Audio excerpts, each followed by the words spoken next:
The front door clicked open, a sound I had learned to both dread and expect. It was the unmistakable sign of her return, her carefree footsteps echoing through the hallway. Sarah, my wife, or as I had come to know her more recently, the woman who had slowly and painfully unraveled everything we had built together. I had always prided myself on being observant, a skill honed through years of detective work. It was what first drew me to Sarah. She radiated life, yes, but beneath that vibrancy, there was something deeper, something complex that intrigued me.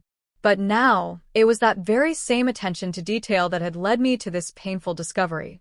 At first, it was the subtle shifts, how she would pull away when I reached for her in bed, the secretive smile she shared with her phone, the late nights she claimed were all about work. I tried to dismiss it at first, blaming it on stress, on the everyday trials of married life. But the doubt, that cold, insidious whisper of suspicion, began to grow and root itself within me. It wouldn't let go. So, I started looking, not with accusations or rage, but with the calm, methodical patience that came with my profession. I checked her phone records, numbers I didn't recognize, texts full of sweetness I had never received. I followed her, not in anger, but with grim determination. I wanted proof, solid, undeniable proof, that would either confirm my worst fears or let me breathe freely again. And I found it. More than I expected. A photo, forever burned into my mind, of her hand intertwined with another man's. Their faces pressed together in an intimate, undeniable display of affection. It wasn't a simple kiss, a fleeting lapse in judgment. It was an affair, a calculated betrayal. The discovery didn't come as a shock, not all at once. It was more like a slow, agonizing bleed, each new piece of evidence wearing away at my heart, at the very foundation of our life. For weeks, I lived a double life, the husband she thought she knew, and the man quietly drowning in her deceit. I played the part of the loving, unsuspecting spouse, while secretly crafting my plan. This wouldn't be a confrontation full of shouting, tears, or accusations. No. My pain deserved a different kind of justice, cold, calculated, and undeniable in its devastation. The house was eerily quiet, almost unnervingly so. I had sent our son, Leo, to his grandparents for the weekend, telling him it was a special treat. He was a sensitive boy, and I couldn't bear for him to witness any of this. Sarah was unaware, blissfully lost in her own world, consumed by someone who wasn't me. I heard the familiar jingle of her keys, the turn of the lock, the sound of the door opening. She walked in, a bounce in her step, her face flushed with some excitement I didn't understand. "Honey, I'm home," she called out, her voice now grating on my nerves. She didn't even look at me, her eyes darting around, searching for my presence. I was there, in the living room, silently waiting, the stage set for the message I was about to deliver. She hadn't seen anything yet. And then she did. The first thing she noticed was the wall I had dedicated to documenting her betrayal. It wasn't some chaotic mess of photos and notes. No, this was a carefully curated timeline, a large framed photo of her with her lover.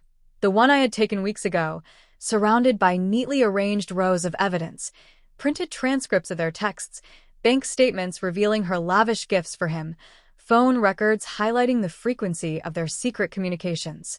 It was irrefutable, overwhelming, laid bare for anyone to see. Sarah stopped dead in her tracks, her hand flying to her mouth as if to suppress a scream.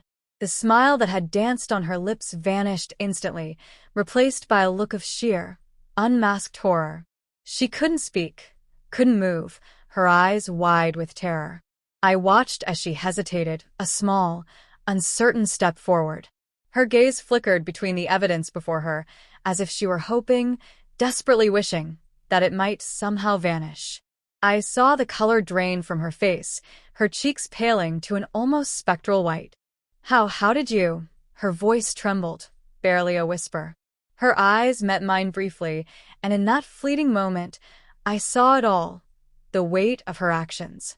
Fear, yes, but beneath it, something else, a flicker of understanding, a sudden clarity. I saw, I said, my voice flat, devoid of emotion. She crumpled, collapsing to the floor, her knees hitting the hardwood with a sharp thud. The carefree woman I had once known was gone, leaving behind a trembling shell of guilt and fear. Her face buried in her hands, she sobbed, her body racked with helplessness. I watched her, but felt nothing, no satisfaction, no triumph. Only a profound, aching sadness. Please, please forgive me, she begged, her voice muffled through her hands. I don't know what came over me. It wasn't real. I swear I love you. I really do. Her words felt hollow, desperate, a last-ditch attempt to salvage the life she had so recklessly discarded. But that was the point, wasn't it? This wasn't about love. It was about the fact that she had so easily thrown away everything we had built together. Forgiveness isn't something you can simply ask for, I said, my tone still calm. It's something that has to be earned. I walked over to the small table, one she had never truly noticed before, and took the neatly organized folder that sat on it. I opened it and handed her the top sheet. These are the divorce papers, I explained, my gaze steady and unwavering. I've already signed them. All that's left is for you to do the same. Everything is there, the division of assets, the custody arrangements. Everything we agreed on. I'll honor that.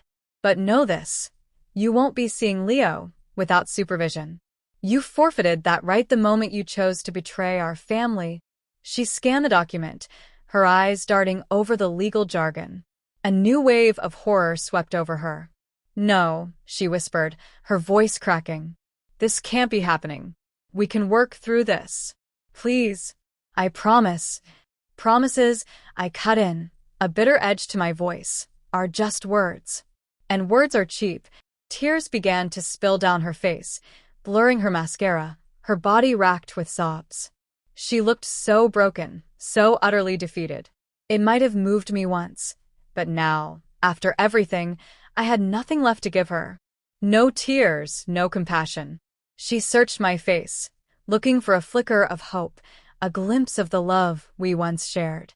But there was nothing, only a cold, indifferent gaze.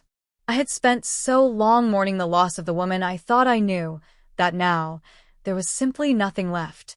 I'm going to leave you to read through everything, I said, walking toward the door. I'll be back tomorrow for your signature. And Sarah, I paused in the doorway, turning to look at her one last time. Don't expect to find me here. I left her there, a crumpled figure on the floor, surrounded by the shattered remnants of her deceit. I walked out into the night, the silence behind me a testament to my victory, a victory tainted by the bitter taste of loss.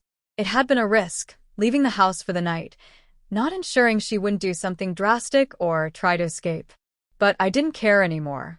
I had delivered my message. Now it was time to rebuild my life, the life she had tried so willingly to destroy.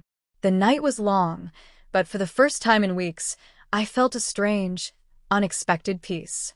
The pain was still there, a dull ache in my heart, but it was tempered with a sense of closure. It was finally over, and tomorrow I would begin again.